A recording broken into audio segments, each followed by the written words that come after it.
Yan guys, mga palanggay, malapit na maluto ang ating soya chicken. See? Nice na. Oo.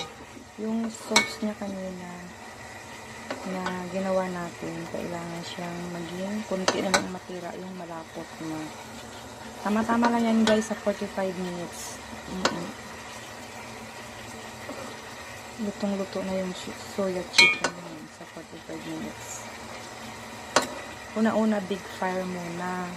Tapos pag kumulo na siya, yung habang inikot-ikot mo siya, low fire na lang siya hanggang mag 45 minutes.